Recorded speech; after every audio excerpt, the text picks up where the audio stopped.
अस्सलामुअलैकुम, welcome back to my channel. जी तो कैसे हैं आप सब लोग? इंशाल्लाह सब बिल्कुल ठीक ठाक होंगे और मैं भी अल्हम्दुलिल्लाह बिल्कुल ठीक ठाक हूँ। और सबसे पहले तो मेरी तरफ़ से आप सबको माह रमज़ान बहुत बहुत बहुत मुबारक हो। अल्लाह ताला हम सबको इस माह की रहमतें बरकतें समेटने की हिम्मत ताकत और तौफ़ीक अता फ़रमाए, आमीन सुम्मा आमीन। जी तो आज का व्लॉग मैंने स्टार्ट किया है जी सहरी से। ये है जी फ़र्स्ट सहरी ऑफ रमज़ान और टाइम जो है इस वक्त 2:30 बज चुके हैं। मैं तकरीबन इसी वक्त ही यानी कि स्टार्ट कर देती हूँ सहरी बनाना। अभी जो हस्बैंड हैं वो गए हुए हैं मिल्क शॉप पर दूध वगैरह लेने के लिए, तो उनका ही वेट कर रही थी कि एक दफ़ा वो आ जाएं। तो उतनी देर में मैंने ये जो रूम था बेडरूम, इसको मैंने सेट कर लिया है क्योंकि हम लोग यहाँ पर लेटे हुए थे। सारे अलियान भी जाग रहे अभी, तो मैंने कहा इस रूम को मैं सेट कर देती हूँ, थोड़ा सा इसकी हालत जो है ना वो ठीक कर देती हूँ और फिर चलते हैं जी किचन में।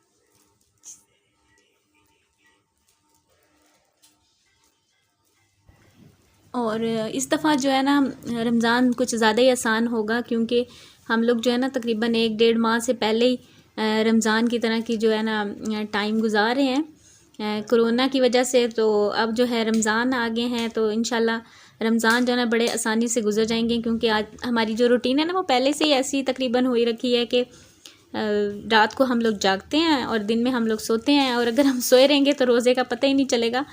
तो ये तो कह लें कि इस दफ़ा ना काफ़ी आसानी हो जाएगी। और बच्चे जो हैं वो भी ऐसे ही करते हैं, वो भी सारी रात जागते रहते हैं और दिन में जो है ना वो सोते हैं।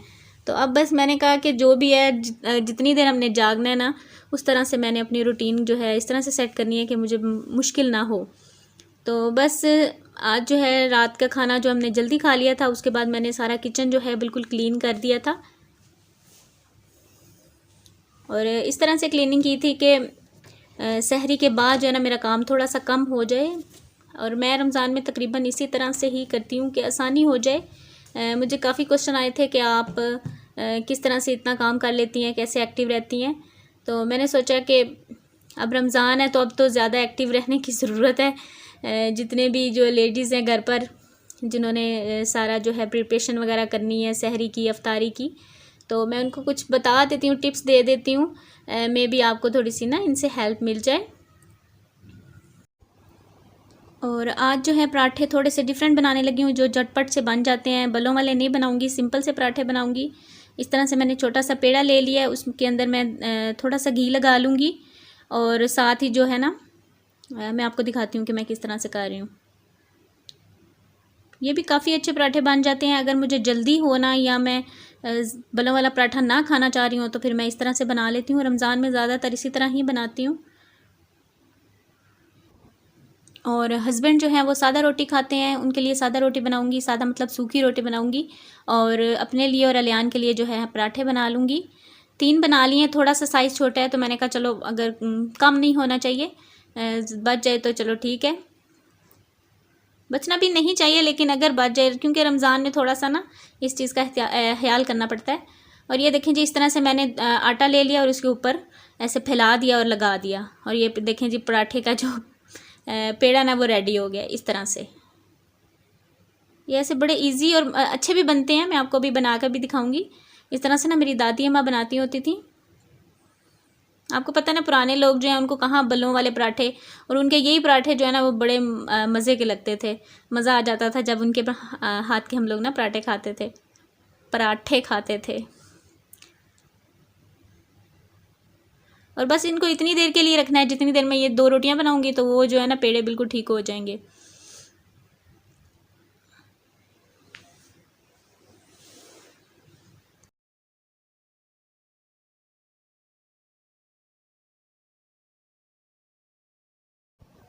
जी, तो रोटियां मैंने बना ली हैं। तो अब ये देखें जी, मैंने पराठे का पेड़ा ले लिया है और इसको सिंपल ही आपने जिस तरह से हम लोग बनाते हैं रोटी वैसे ही बनाना है। बिल्कुल घी जो है वो बाहर नहीं निकलेगा। अगर आपने जिस तरह से मैंने इसको थोड़ा कवर किया, आप लोग भी इस तरह से करेंगे तो घी जो है बिल्कुल भी बाहर नहीं आएगा और बड़े मज़े के पराठे जो है ना वो रेडी हो जाएंगे। और सालन जो है वो मैंने आज आलू बैंगन बनाए थे रात के खाने में, तो वही जो है हम लोग सहरी भी उसी के साथ ही करेंगे। और मैं ऐसे ही करती हूँ कि जो खाना जो सालन मैं शाम के टाइम बना लूँ वही जो है सहरी में भी चलता है। सहरी में अलहदा से कुछ भी बनाने की ज़रूरत नहीं होती। और सहरी में जस्ट मुझे रोटी बनानी है, पराठे बनाने हैं और बस, कोई भी सालन कुछ भी नहीं और बनाना, या चाय बनानी होती है इस वक्त। बाकी जो सालन वगैरह है वो जो हम लोग शाम को मगरिब से पहले यानी कि इफ्तार से पहले बनाते हैं, वही सालन जो है ना सहरी में यूज़ कर लेते हैं। तो इस तरह से भी टाइम जो है ना काफ़ी बच जाता है। हस्बैंड जो है उन्होंने रोटी खानी होती है तो सालन चाहिए होता है। तो मैं ऐसा करती हूँ कि मैं अफ्तारी से पहले ही सालन जो है ना बना के रख लेती हूँ, जो मेरा अफ्तारी में भी चल जाता है और सहरी में भी चल जाता है। तो इस तरह से मैं मैनेज कर लेती हूँ कि मुझे सहरी में बहुत जल्दी उठ के तो सालन वगैरह बनाने की और इस तरह से कुछ भी करने की ज़रूरत नहीं पड़ती। तो मेरा काम जो है ना आसान हो जाता है। और ये देखें जी, पराठा मैंने डाल दिया है तवे पर। और पराठा जो है ना बनाने के लिए, बनाने के बाद जो है ना पकाने में उसको ज़्यादा एहतियात से पकाना पड़ता है, तभी पराठा अच्छा बनता है। उसके लिए देखें, सबसे पहले तो आंच जो है वो मायने रखती है। उसके बाद आपने जो घी है ना वो मतलब रोटी को पलट के नहीं लगाना, उसको पहले ही लगा देना है। हल्की सी दूसरी साइड पे भी कच्ची थी तो मैंने घी जो है ना वो कच्ची रोटी में ही लगा दिया है। तो ये उसके अंदर यानी कि पकने तक ना उसके अंदर जज़ब हो जाएगा। अब मैंने इतना ये देखें घी लगाया, वो सारा जो है जज़ब हो जाएगा। तो फिर आपका पराठा जो है ना वो ऑटोमेटिकली बड़ा अच्छा बनेगा। ये देखें जी। तो पकाने के लिए थोड़ा सा ना आंच का, और जैसे मैं कपड़े के साथ इसको ऐसे टैप करती हूँ ना, इस तरह से ज़ोर ज़ोर से, यानी कि ज़ोर से मुराद के थोड़ा सा ताकत के साथ उसको वज़न के साथ आपने टैप करना है, तो पराठा जो है ना बड़ा अच्छा बन जाता है।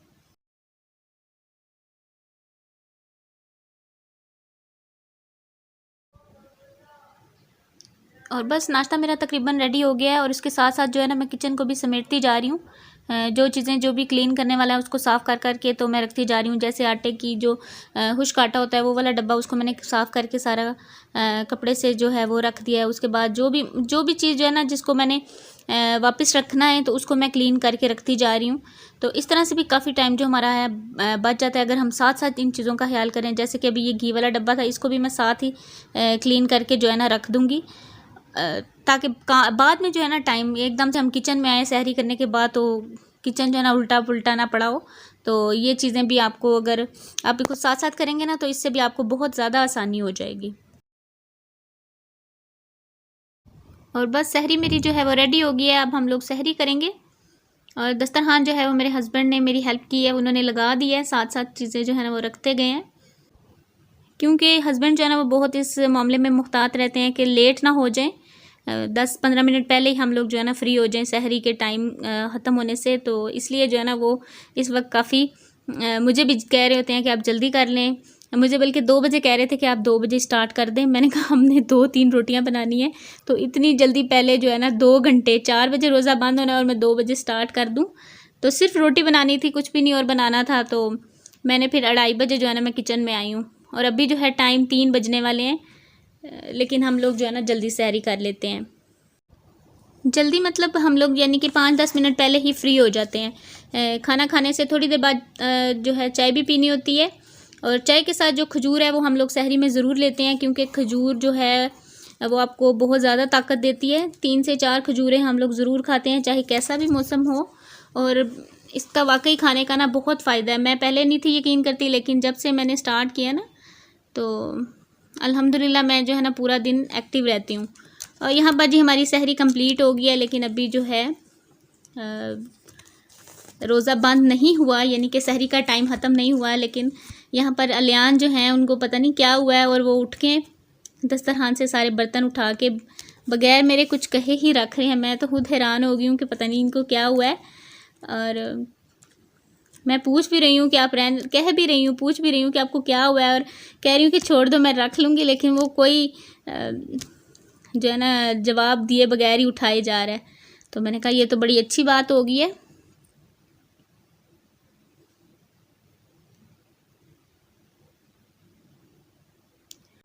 और सहरी कर लेने के बाद अभी जो नेक्स्ट मेरा टास्क है वो है जी, नमाज से पहले मैंने बर्तन जो हैं सारे धोने हैं और किचन को भी साफ़ करना है। इसके लिए मैं टाइम तकरीबन हाफ़ एन आवर जो है ना वो रख लेती हूँ कि मैंने हाफ़ एन आवर में ये काम ख़त्म करना है।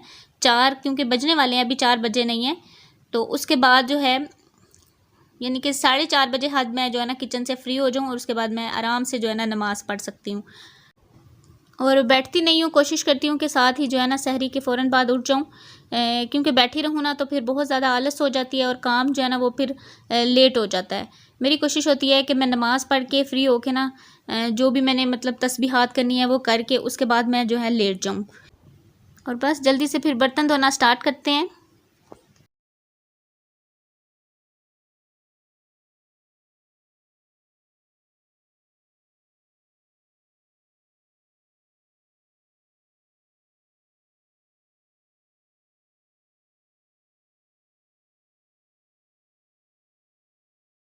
जी, तो बस ये देखें जी, बर्तन मेरे सारे वॉश हो गए हैं और इसको मुझे तकरीबन 15 मिनट लगे हैं। और अब जो है बाकी सारा किचन जो है इसकी जो चूल्हा है इसको मैं साफ़ कर लूँगी और जितने भी ये काउंटर टॉप है ना इनको मैं क्लीन कर लूँगी। और जब हम ऐसा टारगेट बना के कोई भी काम करते हैं ना तो वो काम जो है बहुत जल्दी हो जाता है, पता भी नहीं चलता। जैसे कि अभी मैंने टारगेट बनाया है कि अब मैंने नमाज़ पढ़नी है, तो नमाज़ ज़ाहिर बात है उसका टाइम जो है उसके अंदर ही पढ़नी है, तो उससे पहले जो है मैंने ये सारी क्लीनिंग करनी है। अगर मैं नमाज़ पढ़ के सोचूँ ना कि मैं बाद में क्लीनिंग करूँगी तो मैं कई दफ़ा हो जाता है, ये नहीं कि मैं बड़ी एग्जैक्ट ऐसे ही रहती हूँ, कभी बंदे की तबीयत होती है, कभी मूड नहीं होता या कुछ ऐसा, लेकिन नमाज़ पढ़ के करूँ या नमाज से पहले, ये है कि सोने से पहले मेरा किचन जो है ना वो उसको मैं क्लीन करके सोती हूँ सहरी के बाद। फिर ये है कि आप जितने बजे भी उठें ना तो आपको इतनी मुश्किल जो है ना नहीं होती। यानी कि अभी हम सोएंगे तकरीबन 6 साढ़े 6, मुझे 7 बज जाएंगे सोते सोते। 7 बजे से लेके मैंने 1 बजे तक सोना है, ठीक है ना। 1 बजे फिर मैंने उठ जाना है, ज़ाहिर बात है 1 बजे तो हर हाल में उठना है। उसके बाद नमाज का टाइम हो जाता है। नमाज़ पढ़ने के बाद जो है मैं घर की सफाई करती हूँ। और अगर मैं थोड़ा जल्दी उठ गई हूँ, यानी कि 1 बजे से थोड़ा सा जल्दी उठ गई हूँ, कई बार तो 1 बजे भी उठूँ तो पहले सफाई करती हूँ और फिर नमाज़ पढ़ती हूँ। यानी कि 1:30 बजे तक अज़ान होती है तो 2 बजे तक हम नमाज़ पढ़ सकते हैं। आपको ये सारी बात बताने का जस्ट मकसद ये है कि अब मे भी आपको मेरी इन बातों से थोड़ी हेल्प मिल जाए कि आप किस तरह से अपने घर के काम को मैनेज कर सकते हैं इन रमज़ान में। क्योंकि हम लोग जो है ना सारी रात से जाग रहे होते हैं, फिर हमने सोना है तो हमने फिर ज़ोहर के टाइम ही उठना है, और ज़ोहर के बाद जो है ना टाइम बहुत कम होता है कि हम लोग सब कुछ मैनेज कर सकें, सहरी का भी सारा जो है समेट सकें। और अगर किसी ने कुछ खाना पीना है उस दौरान, यानी कि किसी का रोज़ा नहीं होता, बच्चे हैं जैसे, तो आपका काम जो है ना वो आपको वो काम समेटने में ही असर हो जाएगी। लेकिन अगर आप जल्दी उठ जाते हैं तो फिर आप उस तरह से मैनेज कर सकते हैं। लेकिन आजकल की रूटीन के हिसाब से मैं तो यही कहूँगी कि आप लोग जो है ना इस तरह से करें तो आपको बड़ी आसानी हो जाएगी। और ब्लॉग को मैं यहीं पर एंड करूँगी। अगर मेरी वीडियो आपको अच्छी लगे तो लाइक कर दीजिएगा। आपसे चाहूँगी इजाज़त, इंशाल्लाह ताला मैं आपसे मिलूँगी नेक्स्ट ब्लॉग में। अपना बहुत सा ख्याल रखिएगा, दुआओं में याद रखिएगा। Thank you so much for watching. Take care. अल्लाह हाफिज़। बाय।